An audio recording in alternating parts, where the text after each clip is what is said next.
Il y a des moments dans l'histoire d'un continent où un pays décide de ne plus suivre, mais de montrer le chemin. Je crois sincèrement que nous vivons l'un de ces moments. Et le pays dont je parle, c'est le Sénégal. Pas le Sénégal des discours creux et des promesses recyclées.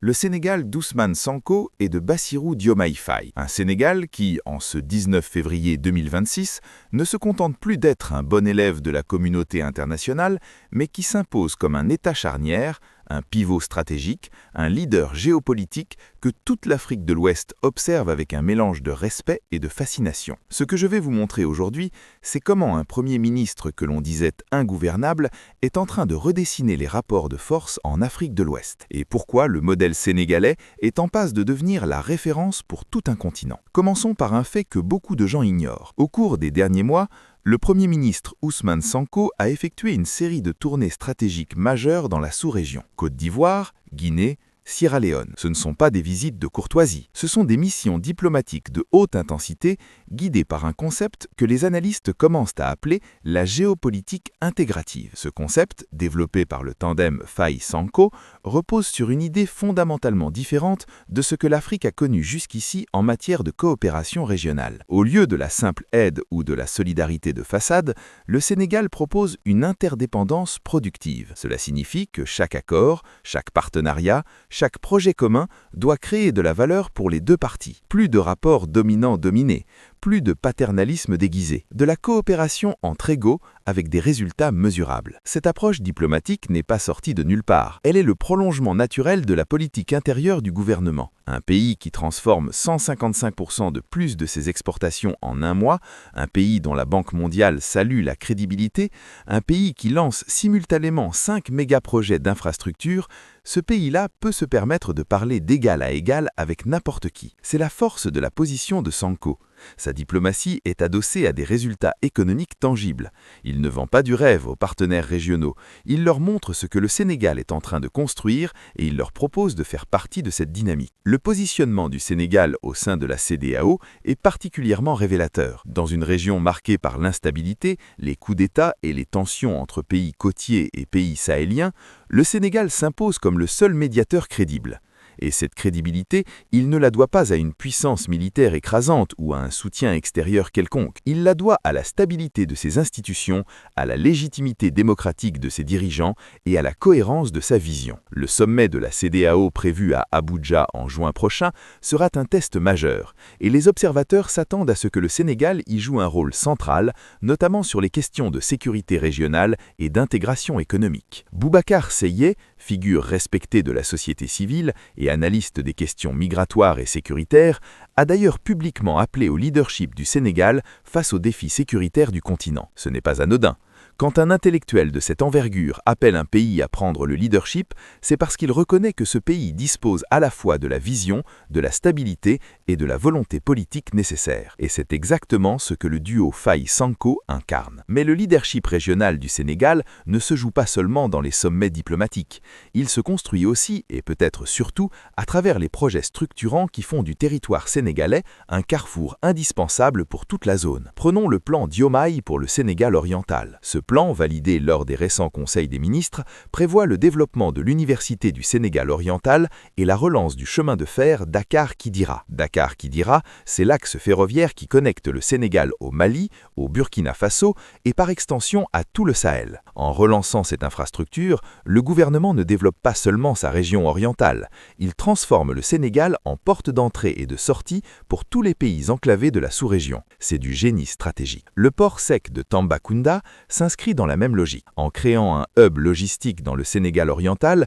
le gouvernement attire les flux commerciaux de tout l'hinterland sahélien. Les marchandises qui transitaient par d'autres corridors vont progressivement être redirigées vers le Sénégal, parce que les infrastructures y seront meilleures, les procédures plus transparentes et les coûts plus compétitifs. C'est ainsi qu'on construit une puissance régionale, pas par la force, mais par l'attractivité. Parlons maintenant d'un sujet qui fâche certains observateurs occidentaux, mais qui est au cœur de la souveraineté sénégalaise, les relations avec la France et la question de l'autonomie stratégique. Le gouvernement Sonko a opéré une clarification nécessaire. Sans rompre brutalement avec les partenaires traditionnels, Le Premier ministre a mis fin aux accords jugés désavantageux et a diversifié les partenariats du Sénégal vers les pays émergents et les institutions multilatérales africaines. Cette posture n'est ni anti-française ni anti-occidentale. Elle est pro-sénégalaise. Le message est simple. Le Sénégal coopère avec tout le monde, mais aux conditions qui servent les intérêts du peuple sénégalais. C'est le principe même de la souveraineté,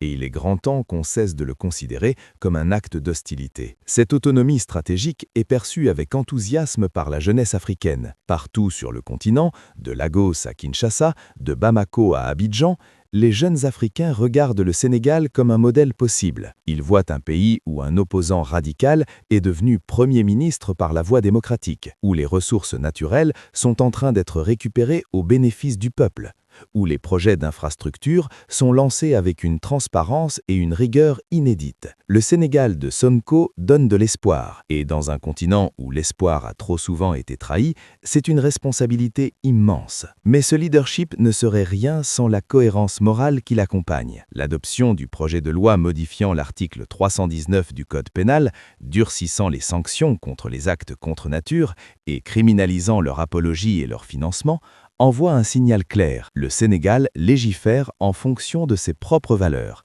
pas en fonction des pressions extérieures. L'organisation Jamra a salué cette avancée pénale significative. Les milieux religieux et conservateurs, qui constituent une part importante de la société sénégalaise, y voient la preuve que ce gouvernement respecte les fondamentaux culturels et spirituels du pays. Et politiquement, Sonko neutralise ainsi l'un des principaux angles d'attaque de l'opposition, qui tentait de l'accuser de compromission sur les questions de mœurs. La moralisation de la vie publique passe aussi par les 8 règles de performance imposées à l'administration. Digitalisation, cadrage rigoureux, approche inclusive, reddition de comptes. Ces principes transforment en profondeur la manière dont l'État sénégalais fonctionne au quotidien. L'encadrement renforcé du secteur de la sécurité privée, décidé le 19 février 2026, illustre cette volonté de reprise en main par l'État de secteurs stratégiques qui avaient été laissés à l'anarchie sous les régimes précédents. Quand on met bout à bout tous ces éléments, la diplomatie de souveraineté,